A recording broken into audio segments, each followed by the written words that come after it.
اعوذ باللہ من الشیطان الرجیم پناہ مانگتا ہوں میں اللہ کی شیطان مردود سے۔ بسم اللہ الرحمن الرحیم شروع اللہ کا نام لے کر جو بڑا مہربان نہایت رحم والا ہے۔ السلام علیکم ناظرین تے میرے پیارے دوستوں اور پیارے بھائیوں، پاکستان کے اندر اور پاکستان کے باہر دنیا کے کسی کونے میں بھی آپ جہاں جہاں اپنی ڈیوٹی سر انجام دے رہے ہیں، اللہ پاک آپ کو اور آپ کے ماں باپ بہن بھائی بیوی بچوں کو خیر عافیت سے رکھے، سدا مسکراتے رہیں، تو اللہ پاک آپ کو رزق حلال عطا فرمائے۔ ناظرین کرام، دینی موضوع پر نیکسٹ ویڈیو لے کر آپ کی خدمت میں دوبارہ ہم حاضر ہیں جی۔ تو ویڈیو شروع کرنے سے پہلے پیارے بھائیوں دوستوں سے گزارش ہے کہ ہماری ویڈیو کو لائک اور سبسکرائب ضرور کریں۔ جو بھی یوٹیوب میرے دوست بھائی اوپن کرتے ہیں، اگر ہماری مووی ان کے سامنے آتی ہے اسلامی موضوع پہ، تو برائے مہربانی لائک اور سبسکرائب ضرور کریں۔ تو چلیے ناظرین نیکسٹ ویڈیو کی جانب چلتے ہیں۔ تو اللہم صلی علی محمد وعلی آل محمد کما صلیت علی ابراہیم وعلی آل ابراہیم انک حمید مجید۔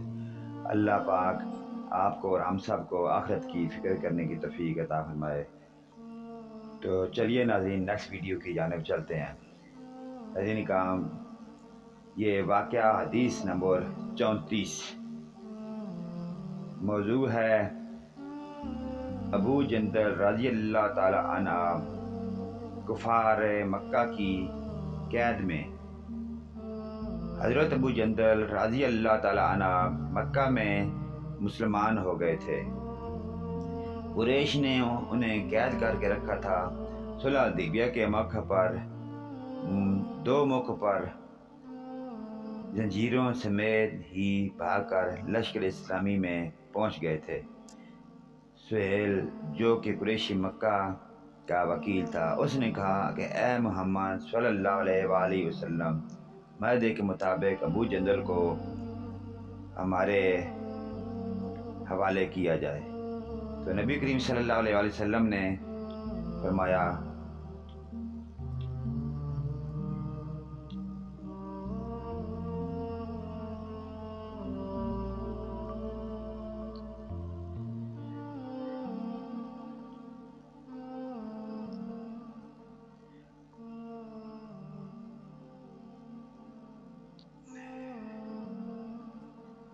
کہ جب تک عہد نامہ مکمل نہ ہو جائے اس کی شرائط پر عمل نہیں ہو سکتا۔ سہیل نے بگڑ کر کہا کہ تب ہم صلح ہی نہیں کرتے۔ تو نبی کریم صلی اللہ علیہ وآلہ وسلم نے حکم دیا اور ابو جندل کو قریش کے سپرد کیا گیا۔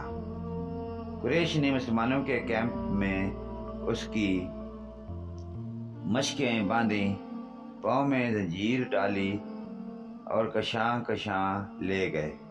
نبی کریم صلی اللہ علیہ وآلہ وسلم نے جاتے وقت اس قدر فرما دیا تھا کہ ابو جندل، اللہ پاک تیری گستاخی کے لیے کوئی سبیل نکال دے گا۔ ابو جندل رضی اللہ تعالیٰ عنہ کی ذلت اور قریش کا ظلم دیکھ کر مسلمانوں کے اندر جوش اور تیش تو پیدا ہوا، مگر نبی کریم صلی اللہ علیہ وآلہ وسلم کا حکم سمجھ کر ضبط کر گئے۔ ابو جندل رضی اللہ تعالیٰ عنہ نے زندان مکہ میں پہنچ کر دینی حق کی تبلیغ شروع کر دی۔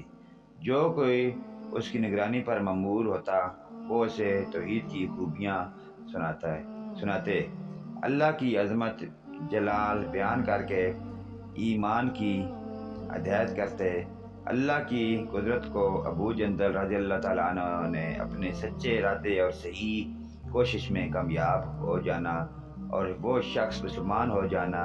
قریش اس دوسرے ایمان لانے والے کو بھی قید کر دیتے۔ اب یہ دونوں مل کر تبلیغ کا کام اسی کے خانے میں کرتے۔ الغرض اسی طرح ایک ابو جندل رضی اللہ تعالیٰ عنہ کے قید ہو کر مکہ پہنچ جانے کا نتیجہ یہ ہوا کہ 1 سال کے اندر قریباً 300 اشخاص ایمان لے آئے، سبحان اللہ۔ تو قرین کرام نبی کریم صلی اللہ علیہ وآلہ وسلم نے وقتی طور پر ابو جندل رضی اللہ تعالیٰ عنہ کو کفار کے حوالے کرنے کا جو فیصلہ کیا تھا، بظاہر وہ صحیح نہیں لگتا تھا، لیکن اس کا کتنا فائدہ ہوا کہ ابو جندل رضی اللہ تعالیٰ عنہ کی وجہ سے 300 اشخاص نے اسلام قبول کر لیا۔ حقیقت میں نبی کریم صلی اللہ علیہ وآلہ وسلم کا ہر بتایا ہوا طریقہ کامیابی کی شاہراہ پر انسان کو چلنے پھرنے کے قابل بنا دیتا ہے۔ اللہ پاک ہمیں اتباع رسول صلی اللہ علیہ وآلہ وسلم کی توفیق دے اور ان سے پکی اور سچی محبت، لگن، پیار، محبت رکھنے کی توفیق عطا فرمائے، تاکہ ہم ان کے نقش قدم پر چل کر آخرت دنیا میں بھی ہمیں سرخروئی ملے اور آخرت میں بھی ہم اس کا اچھا اور نیک صلاح پائیں۔ آمین ثم آمین۔ نیکسٹ ویڈیو لے کر آپ کی خدمت میں ہم دوبارہ حاضر ہوں گے، تو ویڈیو کو لائک اور سبسکرائب ضرور کریں۔ پیارے دوستوں یاروں سے گزارش ہے کہ آپ ویڈیو کو لائک اور سبسکرائب ضرور کریں، بڑی مہربانی۔ نیکسٹ ویڈیو لے کر آپ کی خدمت میں ہم دوبارہ حاضر ہوں گے۔ واقعہ حدیث نمبر 34، صحیح اسلامی واقعات، صحیح صفحہ نمبر 90 تا 91۔ اللہ پاک آپ کو اور ہم سب کو نیک عمال کرنے کی توفیق عطا فرمائے۔ وآخرنا دعوانا ان الحمدللہ رب العالمین۔